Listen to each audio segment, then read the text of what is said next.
ప్రాణం అంటే ఇంత చీపా? కూరగాయల కంటే కూడా విలువలేనట్లయిపోయింది. మనిషి ప్రాణం విలువ ఏమిటో కొంతమంది మనుషులకు అర్థం అవుతుందా లేదా అనేది ఈ రోజుల్లో అర్థం కాని ప్రశ్న. ఒక్కసారి నిజంగా ఆలోచించండి. మనిషి పుట్టడానికి ఎంత టైం పడుతుంది? అమ్మ గర్భంలో 9 నెలలు, ఆ తర్వాత పెరగడానికి 15 సంవత్సరాలు, జీవితం నేర్చుకోవడానికి ఒక 10 సంవత్సరాలు, ఇంకొంత సమయం బంధాలు బంధుత్వాలతో. ఇంత ప్రాసెస్ తర్వాత వచ్చే మెచ్యూరిటీ ఉన్న ప్రాణం అంటే కొన్ని పరిస్థితులలో ఈ పాటి మెచ్యూరిటీ కూడా ఉండదనుకోండి. కానీ మనుషులు ఒక్క నిమిషం ఎమోషన్లో, ఒక్క క్షణం కోపంలో, ఒక చిన్న బాధతో, ఓవర్ యాక్షన్ చేసిన అల్లరితో సులభంగా ప్రాణాలు వదిలేస్తున్నారు. ఇది చూసి ఒక భయంకరమైన ప్రశ్న వస్తుంది. అసలు మనిషికి తన ప్రాణం విలువ తెలిసి ఇలా చేస్తున్నాడా, లేక తెలియక ఇలా చేస్తున్నాడా అని, లేక మనిషి ఆలోచించే స్థాయి పూర్తిగా పడిపోయి ఈ విధంగా చేస్తున్నాడా అనేది ఒక మిస్టరీగా అయిపోయింది. దేవుడు మనిషికి ఇచ్చిన గొప్ప వరం ఏంటంటే అది సంపద కాదు, అది పేరు కాదు, అది ప్రాణం. ప్రాణం ఉన్నప్పుడే మనిషి తప్పులు సరిచేసుకోవచ్చు. ప్రాణం ఉన్నప్పుడే మార్పు సాధ్యమవుతుంది. ప్రాణం ఉన్నప్పుడే దేవుని దగ్గరికి వెళ్ళే అవకాశం వస్తుంది. కానీ మనుషులు ఆ ప్రాణాన్ని, దేవుడిచ్చిన వరాన్ని చిన్న చిన్న కారణాలకి త్యాగం చేస్తున్నారు. ఏదో పెన్ క్యాప్ తీసినంత ఈజీగా ప్రాణాలు తీసేసుకుంటున్నారు. నీ ఇష్టం వచ్చినట్లు ఏదో దీపం ఆర్పేసినట్లు ఆర్పేయడానికైనా దేవుడు నీకు ఈ భూమి మీద అవకాశం ఇచ్చింది. బైబిల్ చెబుతుంది 1 కొరింథీయులు 6:19లో మీ శరీరము దేవుని మందిరము అని. నీ బాడీ నీది కాదు, అది దేవుని ఆలయం. ఆ ఆలయాన్ని నాశనం చేయడం అంటే దేవుణ్ణి అవమానించడం. సాధారణంగా మనం ఇతరులను చంపకూడదు అనేది మాత్రమే తప్పుడు చర్య అనుకుంటాం. కానీ ఒకసారి లోతుగా ఆలోచిస్తే నీ ప్రాణం తీసుకోవడం కూడా దేవుని విషయంలో అది హత్యనే. ఎందుకంటే ఆ ప్రాణం నీది కాదు, అది దేవుడిచ్చినది. నువ్వు దాన్ని సృష్టించలేదు. అయితే దాన్ని తీసేసే హక్కు నీకు ఎక్కడి నుండి వచ్చింది? ఇక్కడే మనిషి తప్పు మొదలవుతుంది. కొన్ని సందర్భాలు చూద్దాం. థ్రిల్ కోసం ప్రాణం కిల్ చేయడం. ఇప్పుడు ఒక రియల్ సిచ్యువేషన్ తీసుకుందాం. ఒక కుర్రాడు బైక్ మీద వెళ్తున్నాడు. రోడ్డు ఖాళీగా ఉంది. చెవిలో మ్యూజిక్ లౌడ్గా ఉంది. మైండ్లో ఒక ఫీలింగ్, నేనే రాజు, నేనే హీరో, నాకు ఏం అవ్వదు అని. స్పీడ్ పెంచుతాడు. 50, 70, 90, 110 అని సినిమా ఊహల్లోకి వెళ్ళి మరీ ఓవర్ స్పీడ్గా వెళ్తాడు. అప్పుడు బ్రెయిన్ ఏం చేస్తుందో తెలుసా? వార్నింగ్ ఇస్తుంది, స్లో అవ్వు అని. కానీ మన ఈగో ఏం చెబుతుంది? ఇంకాస్త వేగంగా పోరా హీరో అన్నట్లు చెబుతుంది. ఇక్కడే డెసిషన్ జరుగుతుంది. జీవితం గెలుస్తుందా లేక అహంకారం గెలుస్తుందా? ఒక చిన్న రాయి, ఒక చిన్న స్కిడ్, ఒక చిన్న మిస్టేక్ చాలు, అక్కడే స్టోరీ ఎండ్. ఇది యాక్సిడెంట్ కాదు, ఇది డెసిషన్. ఎందుకంటే వాడు ముందే డెసిషన్ తీసుకున్నాడు, జాగ్రత్తగా కాకుండా నిర్లక్ష్యంగా బ్రతకాలని. ఇప్పుడు ఒక ప్రశ్న, వాడు చనిపోయిన తర్వాత ఎవరు బాధపడతారు? అతను కాదు బాధపడేది, అతని అమ్మ, అతని నాన్న, అతని ఫ్యామిలీ రోజు చస్తూ బ్రతుకుతారు. ఇలా మాత్రమే కాదు, అల్లరి చిల్లరగా పోటీలు పెట్టుకొని యాక్సిడెంట్స్లో చనిపోవడం, అలాగే కేర్లెస్గా ఫోన్లు మాట్లాడుకుంటూ ఏదో వెహికల్ని గుద్ది చనిపోవడం, అలాగే అందరి ముందు గొప్పల కోసం ఎలా పడితే అలా డ్రైవ్ చేసి ప్రాణాలు పోగొట్టుకోవడం, మూవీస్ రేసింగ్లు చూసి వాళ్ళలాగా చేయాలని చెప్పి యాక్సిడెంట్ అయ్యి ప్రాణాలు పోగొట్టుకోవడం. ఒకడేమో ఒళ్ళు మర్చి తాగేలా ప్రాణాలు పోగొట్టుకుంటున్నాడు, ఇంకొకడు స్టంట్స్ చేసి ప్రాణాలు పోగొట్టుకుంటున్నాడు, మరొకడేమో థ్రిల్ కోసం ప్రాణాలు వదిలేస్తున్నాడు. అయితే ఒక థ్రిల్ ఎంతమంది జీవితాలు నాశనం చేసి ఉంటుంది? వీళ్ళు చేస్తున్నవన్నీ వినోదం కాదు, వాళ్ళ కుటుంబాలకు విషాదం. బైబిల్ చెబుతుంది ఎఫెసీయులు 5:15లో ఇలా వ్రాయబడి ఉంది, జాగ్రత్తగా నడుచుకుని అని. దేవుడు మనిషికి ఫ్రీడమ్ ఇచ్చాడు, కానీ నిర్లక్ష్యంగా బ్రతకమని చెప్పలేదు, జాగ్రత్తగా బ్రతకమన్నాడు. కానీ ఈరోజు మనుషులు జాగ్రత్తను వీక్నెస్ గా చూస్తున్నారు, రిస్క్ ని స్టైల్ గా చూస్తున్నారు. ఇది దేవుడు చెప్పిన సంస్కృతి కాదు, ఇది నాశనమయ్యే సంస్కృతి. ఇంకో సిచ్యువేషన్ చూద్దాం. రీల్స్ చేస్తూ సోషల్ మీడియాలో లైక్స్ కోసం ప్రాణత్యాగాలు. ఒక వ్యక్తి ట్రైన్ దగ్గర వీడియో తీస్తున్నాడు. ట్రైన్ వస్తుంది, అతను కెమెరా వైపు చూస్తున్నాడు. పర్ఫెక్ట్ షాట్ రావాలనుకుంటాడు, కానీ లైఫ్ గురించి ఆలోచించట్లేదు. ఒక్క సెకండ్ డీలే, అంతే ఆ వీడియో లాస్ట్ వీడియో అవుతుంది. ఇదే కాదు, పెద్ద పెద్ద టవర్స్ ఎక్కి రీల్స్ చేస్తూ చనిపోవడం, రిస్క్ ఏరియాలలో స్టంట్స్ చేసి చనిపోవడం, కొంతమంది హీరోల కోసం, రాజకీయ నాయకుల కోసం అవసరం లేకపోయినా గుంపులలో పడి వాళ్ళ సెల్ఫీల కోసం తొక్కిసలాట్లో చనిపోయిన వాళ్ళు, అంతెందుకు సినిమా టికెట్ కోసం కూడా చనిపోయిన మహానుభావులు ఉన్నారు. దేవుడి కోసం చనిపోతే నిత్య జీవితం వస్తుంది. తల్లిదండ్రులను కాపాడడానికి చనిపోతే ప్రపంచవ్యాప్తంగా గౌరవం దక్కుతుంది. ఇలా ఎంటర్టైన్మెంట్ కోసం లేదా నాయకుడు మోజులో పడి చనిపోతే, బయట తిరిగే కుక్క లేక పిల్లి చనిపోతే ఎంత విలువ ఉంటుందో దానికంటే కూడా నీ చావు వ్యర్థమైనది.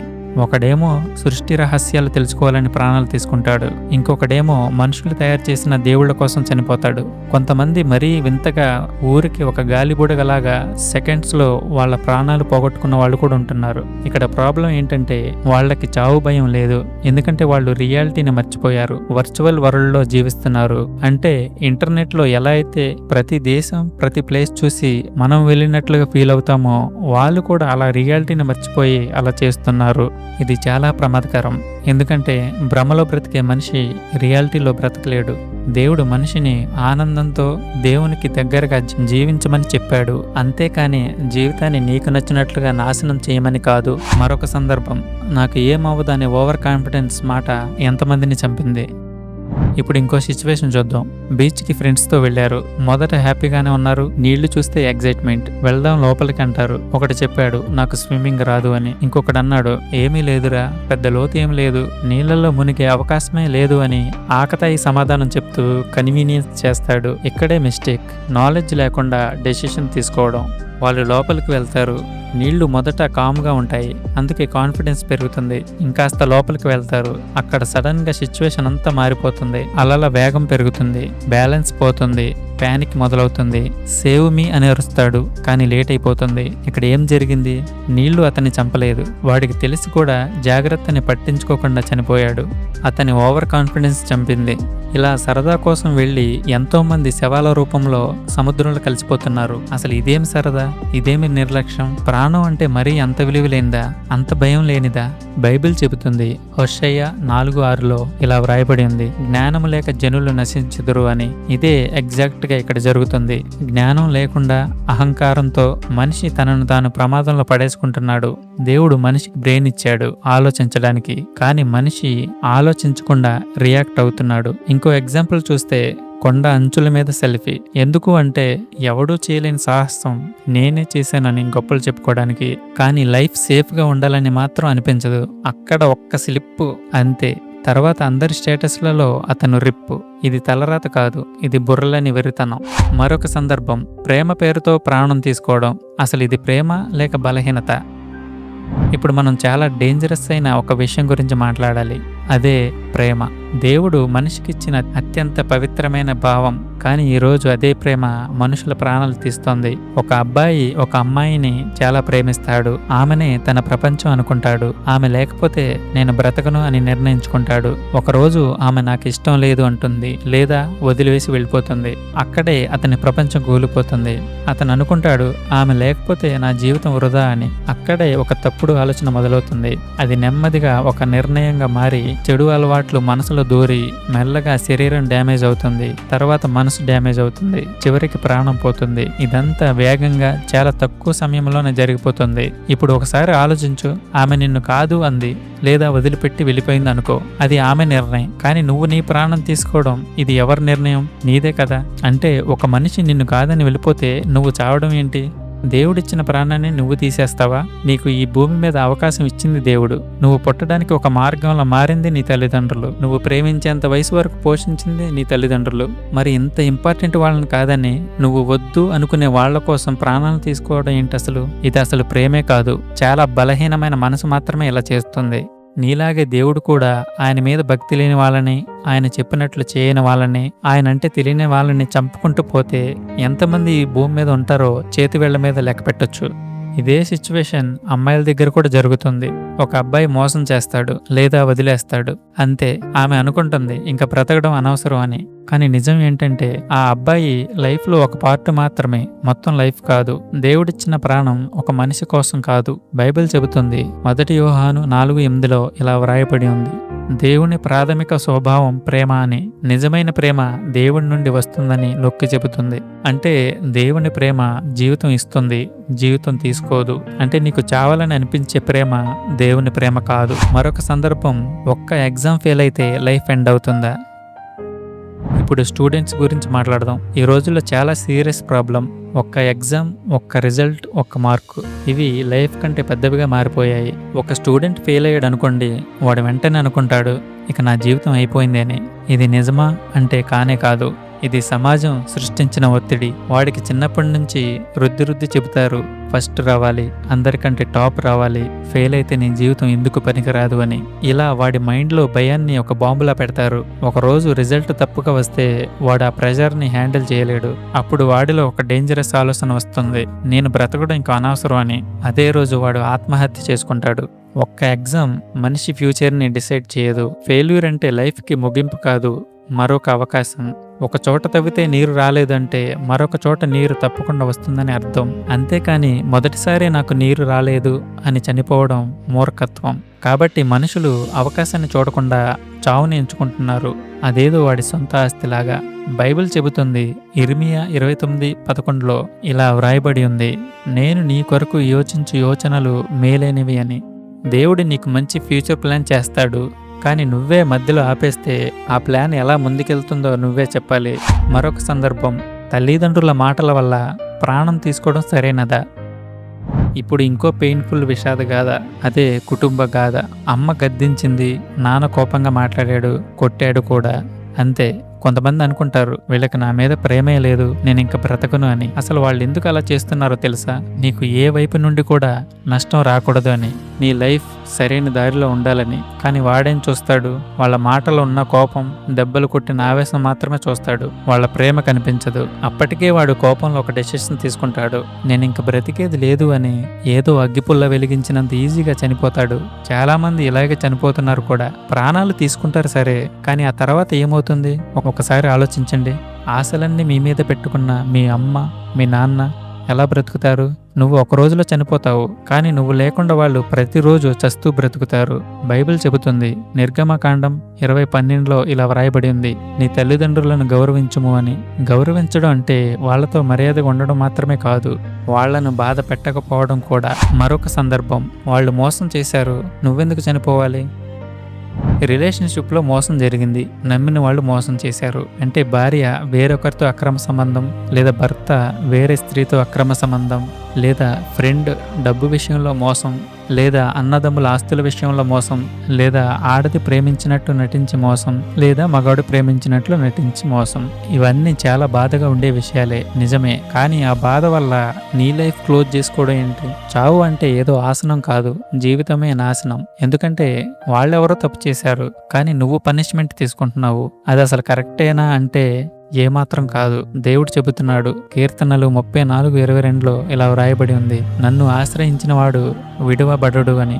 మనుషులు వదిలిపోతారు, కానీ దేవుడు వదిలి వెళ్ళడు. మరొక సందర్భం, ఇతరుల మాటలకి నీ ప్రాణం విలువ తగ్గిందా? ఎవరో ఇన్సల్ట్ చేశారు, ఎవరో తక్కువ చేసి మాట్లాడారు, అది గట్టిగా మనసుకు తగిలింది. కానీ ఆ మాటల వల్ల నువ్వు చనిపోతే అది ఎవరి గెలుపు? వాళ్ళదే కదా. ఎందుకంటే వాళ్ళు మాటలతో నిన్ను చంపేశారు. వాళ్ళ మాటలు అందరికీ వినిపిస్తాయి, కానీ నీ మాటలే ఆగిపోతాయి. వాళ్ళ మాటల వల్ల నీ ప్రాణం పోయే, నీ ప్రాణం వల్ల ఇంట్లో వాళ్ళకి మనశ్శాంతి పోయే, చివరికి వాళ్ళ మాటలకి జీరో అయ్యేది నువ్వే. బైబిల్ చెబుతుంది, సామెతలు 16:32లో ఇలా వ్రాయబడి ఉంది, సహనం కలవాడు గొప్పవాడు అని. ఏ విషయంలో అయినా మనిషి స్ట్రాంగ్గా ఉండాలి. స్ట్రాంగ్ అంటే ఫైట్ చేయడం కాదు, తట్టుకోవడం. మరొక సందర్భం, సంతోషం అనుకున్నవి నెమ్మదిగా చంపుతాయి.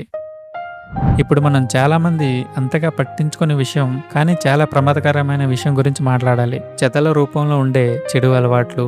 మొదట ఇవి చాలా చిన్నగా మొదలవుతాయి. ఒక ఫ్రెండ్ చెబుతాడు, ఒకసారి ట్రై చేయరా, ఏమీ అవ్వదు అని. అప్పుడు మనిషి ఆతృతతో లేదా ఫ్రెండ్షిప్ ఒత్తిడితో ఒక్కసారి కొద్దిగా మందు తాగుతాడు, ఒక్కసారి సగం సిగరెట్ తాగుతాడు, ఒక్కసారి పోలియో డ్రాప్ అంతా డ్రగ్స్ ట్రై చేస్తాడు. ఆ రోజు ఏమీ అనిపించదు. అదే బిగ్గెస్ట్ ట్రాప్. ఎందుకంటే వాడు అనుకుంటాడు, ఇది సేఫే, నేను చాలా కంట్రోల్లోనే ఉన్నాను, ఇది తప్పే కాదు అని. కానీ అసలు గేమ్ అక్కడే మొదలవుతుంది. మొదట సరదా కోసం చేస్తాడు, తర్వాత అది అలవాటుగా మారుతుంది, తర్వాత అది అవసరం అవుతుంది, చివరికి అది ఎడిక్షన్ అవుతుంది. అక్కడి నుంచి వాడు కంట్రోల్లో ఉండడు, ఆ అలవాటు వాడిని కంట్రోల్ చేస్తుంది. ఇక్కడే జీవితం స్లోగా డౌన్ఫాల్ స్టార్ట్ అవుతుంది. బ్రతికి ఉన్నంతకాలం వాడి అలవాట్లతో ఫ్యామిలీని హింసలు పెడతాడు, పెళ్ళైతే భార్యకు చుక్కలు చూపిస్తాడు, పిల్లల లైఫ్లు నాశనం చేస్తాడు, గౌరవం పోతుంది, హెల్త్ పాడైపోతుంది, మొదట బాడీ డ్యామేజ్ అవుతుంది, తర్వాత మైండ్ డ్యామేజ్ అవుతుంది, చివరికి లైఫే డ్యామేజ్ అయిపోతుంది. ఇది ఒక్క రోజులో జరగదు. స్లో పాయిజన్ లాగా రోజు రోజు మనిషిని లోపల నుంచి నాశనం చేస్తుంది. చివరికి ఒక స్టేజ్ వస్తుంది, వాడికి తెలిసినా కూడా ఆపలేడు. అది ఫ్రీడమ్ కాదు, అది బానిసత్వం. చాలా మంది అనుకుంటారు నా లైఫ్ నా ఇష్టం అని, కానీ నిజం ఏంటంటే నీ లైఫ్ నీది కాదు. మళ్ళీ బైబిల్ చెబుతుంది, 1 కొరింథీలు 6:19లో ఇలా వ్రాయబడి ఉంది, మీ శరీరము దేవుని మందిరము అని. అంటే నీ శరీరం ఒక ఆలయం, ఆ ఆలయంలో దేవుడు నివసిస్తున్నాడు. అలాంటి పవిత్రమైన స్థలాన్ని డ్రగ్స్తో, మందుతో, సిగరెట్లతో, చెడు అలవాట్లతో నాశనం చేయడం ఎంత పెద్ద తప్పు ఆలోచించు. దేవుడిచ్చిన శరీరాన్ని కాపాడాలి, పరిశుద్ధంగా ఉంచాలి, నాశనం చేయడానికి కాదు. ఇంకో నిజం చెబుతాను, చెడు అలవాట్లు ఒక్కసారిగా చంపవు, కానీ నెమ్మదిగా ఖచ్చితంగా చంపుతాయి. అందుకే నువ్వు ఇంకా కంట్రోల్లో ఉన్నప్పుడే ఇప్పుడే ఆపే, లేకపోతే ఒకరోజు నువ్వు ఆపాలని అనుకున్నా కూడా ఆపలేని స్థితికి వెళ్తావు. అప్పుడు నిరాశ తప్ప ఇంకేం మిగలదు. కాబట్టి నీ ప్రాణం నీది కాదు, దేవునిది. ఇకనైనా మేలుకో. ఇప్పుడు ఒక నిజం విను, నీ ప్రాణం నీది కాదు, దేవుడిచ్చినది. నువ్వు దాన్ని సృష్టించలేదు, నీకు దాని మీద పేటెంట్ లేదు, కాబట్టి దాన్ని తీసేసే హక్కు నీకు లేదు. ప్రాణం ఉన్నప్పుడే మారడానికి ఛాన్స్ ఉంటుంది, తప్పులు సరిచేసుకోవడానికి అవకాశం ఉంటుంది, దేవుని దగ్గర నిత్య జీవితం పొందడానికి అవకాశం ఉంటుంది. కానీ నువ్వే నీ లైఫ్ని ముగిస్తే అది పర్మనెంట్ డెసిషన్. బైబిల్ చెబుతుంది, హెబ్రీ 9:27లో ఇలా వ్రాయబడి ఉంది, మనుషులకు ఒక్కసారి చావుట నిర్ణయించబడింది అని. అంటే చనిపోయాక సెకండ్ ఛాన్స్లు అలాంటివి ఏమీ ఉండవు. చిన్న సమస్య కోసం పెద్ద నిర్ణయం తీసుకోకు, ఒక్క క్షణం ఆలోచించు. నీ లైఫ్తో డైరెక్ట్గా కనెక్ట్ అయిన వాళ్ళు ఉన్నారు, మీ అమ్మ, మీ నాన్న, నీ ఫ్యామిలీ, నీ మీదే ఆశ పెట్టుకున్న వాళ్ళు. నువ్వు బ్రతికే ఉన్నావంటే వాళ్ళకి అర్థం ఉంది, నీ కోసం దేవుడు మంచి ప్లాన్ సిద్ధంగా ఉంచాడు. నీ ప్రాణం విలువైనది, అది చీప్ కాదు, అది నీది కాదు. కాబట్టి నీ ప్రాణాన్ని కాపాడుకో, దేవుని దగ్గరకు రా, నీ జీవితం మార్చుకో. చివరి మాటగా చెప్పేది ఒకటే, ఈ వీడియో ద్వారా ప్రతి ఒక్కరికి వాళ్ళ ప్రాణం విలువ తెలుసుకున్నారని ఆశిస్తున్నాను. ఈ వీడియోలో నిజం ఉందనిపించిందా లేదా అనేది కామెంట్స్లో చెప్పండి. అలాగే వీడియో నచ్చితే లైక్ చేయండి. అలాగే ఇలాంటి సత్యాలు మీరు మీ మాటలతో చెప్పలేకపోయినా కనీసం షేర్ చేసి దేవుణ్ణి కనపరచండి. మీరు పెట్టే ఒక్క కామెంట్, చేసే ఒక్క లైక్ వల్ల ఈ సత్యం కొన్ని లక్షల మందికి చేరుతుంది. కాబట్టి లైక్ చేసి కామెంట్ చేయండి.